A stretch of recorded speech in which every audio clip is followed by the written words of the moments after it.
Hello, henchmen. Today we're going to be doing section 6.4 in the 7th grade pre-algebra class. What I want you to be able to say that you can do, and what you will be able to do, is that you will be able to identify linear and nonlinear functions from tables, graphs, and equations. So you'll be able to tell the difference between a linear graph and a nonlinear graph, a linear table and a nonlinear table, and a linear equation and a nonlinear equation by the end of today. Now, I think the activity that's in the book is actually a good one to learn this. So, go to page 266 in your book. Pause this video so that you can follow along with what they're doing. All right. So, what they want is they have similar rectangles. The rectangles have a one side that is x, one side that is twice x. And they want to know what is the perimeter, which we'll be keeping track of over here, and what is the area, which we'll be keeping track over here.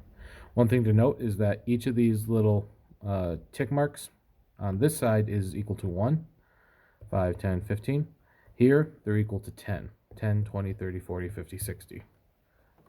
But each tick going left and right is still 1 on both of these, 5, 10, 15, 5, 10. Okay. So the perimeter. How do we find the perimeter of a rectangle? Well, we basically find the length of this side, length of this side, length of this side, length of this side, and add them all up.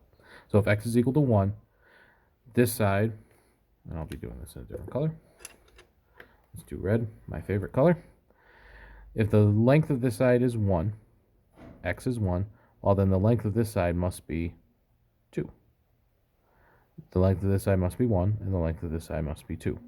The perimeter means we add all these areas up. So 1 plus 2 is 3, 4, 5, and 6. So the perimeter, when the x is equal to 1, is equal to 6. Let's go on to when x is equal to 2. Well, now this side is 2. This side is twice that, which is 4. This side is 2, and this side is 4. 2 plus 4 is 6, plus 2 is 8, plus 4 is 12. So when x is equal to 2, perimeter is equal to 12. Now you might be trying to find the pattern here. Maybe this next one is going to be 24 because we double. Or it might be something else. Maybe we're adding 6 each time. Maybe this will be 18. Well, there's only one way to check. Let's do when x is equal to 3. Well, this side is going to be 3. This side is going to be 6, 3, and 6. 3 plus 3, 6 is 9, plus 3 is 12, plus 6 is 18. Same thing with 4. This is going to be 4, plus 8 is 12, and we get to 24. And then when x is equal to 5, we're going to get that the perimeter is 30. So then we're going to plot all these points onto our graph right here. When x is 1, when our x is 1, our y is equal to, you know what?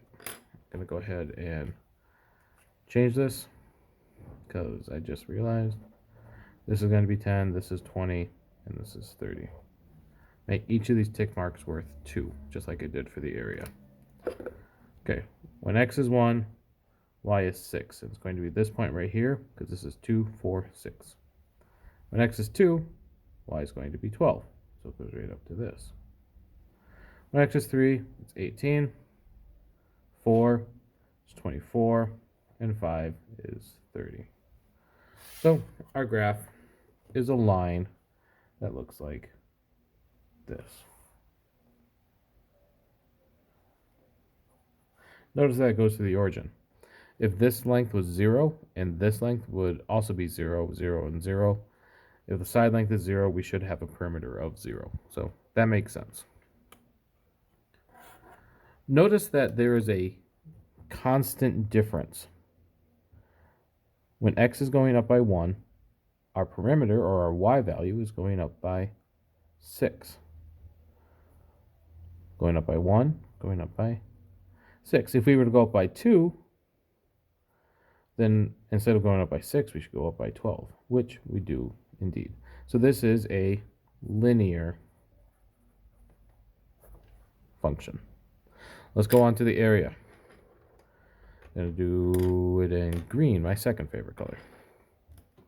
Well, if this side is 1, this side would be 2, and the area for a rectangle, remember, is multiplied. So it'd be 1 times 2, so we get the answer of 2.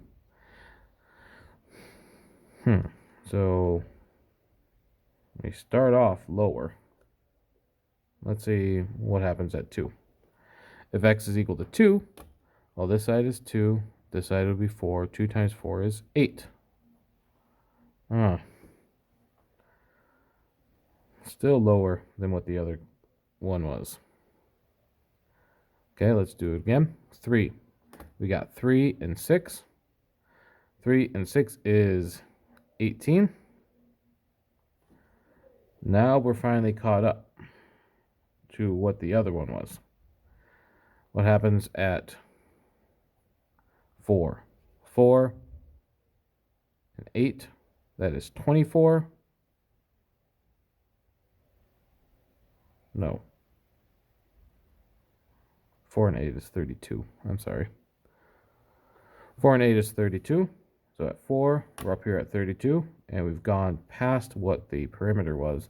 And then at 5, 5 times 10 is 50. So at 5, we're all the way up here at 50. So notice that this might look like a line.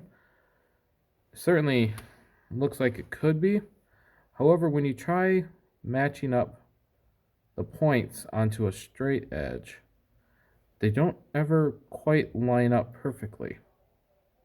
And that is because this is what we call a parabola. It is a curved line. And that was done poorly on my part, but it is a curved line. So this is non-linear.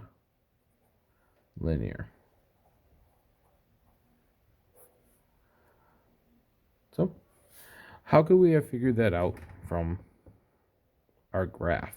Or sorry, our table. Well, notice that as each of these x values go up by 1, if it was a line, then the difference between these areas would be the same. But notice that these areas are not the same distance apart. This one is 6 apart, and this one is 10 apart. This one is 14 apart, and this one is 18 apart. Hopefully you're able to see all that. So these do not have the same distance apart. So therefore, this is non-linear. These ones are all the same apart. Therefore, they are linear. Okay. So that is the example of how we can identify linear from non-linear, both on a graph. The graph, you would just have to notice that this makes a curve, and it's not a straight line. That's how you do it from the graph. How you do it from the table is you identify the differences, the changes in x's and the changes in y. Because a line has the same change in x over the same change in y. But a nonlinear one, it starts off like this, and then it's this, and then it's this, and then it's this, and then it's that. The slope from these 2 points is like this.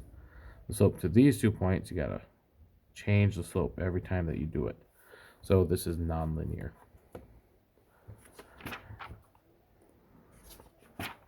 Okay, moving on to the lesson. It's going to be basically the same thing. I'm just going to give you some examples, okay?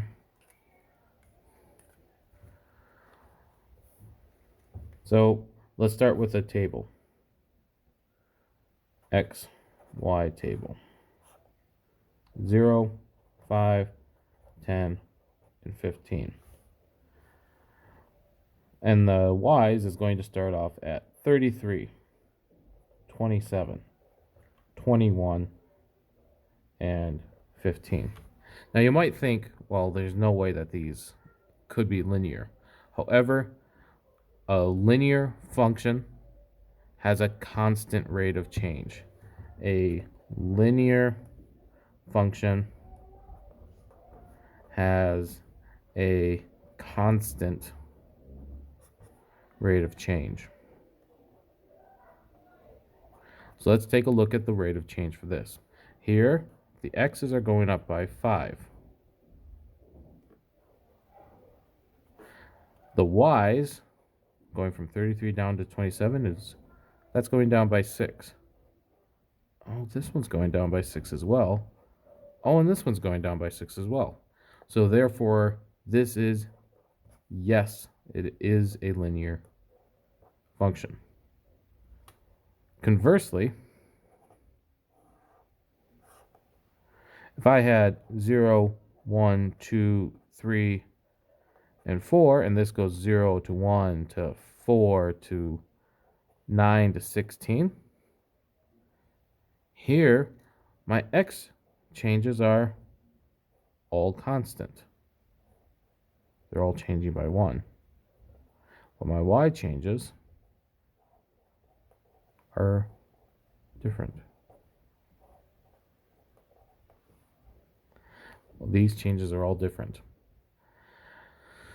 So this is no, or maybe not linear.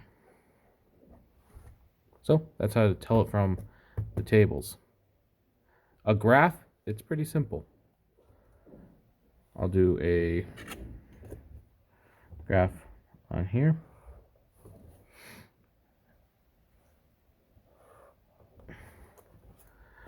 Here's one graph. This is a cubic graph. This is not linear, obviously. Whereas this one that I'm going to draw is going to be linear because it is a line, even if you don't like the way that it looks. This is x and y. My line could be that one. But because it is a straight line, the rate of change is constant. This is, yes, linear. Okay? That's how you can determine whether something is linear versus not linear. Look through the rest of the examples, and your homework is on page 270, numbers 3 through 11. Okay. You can start working on that right now. Let me know if you have any questions, and have a great day. Bye.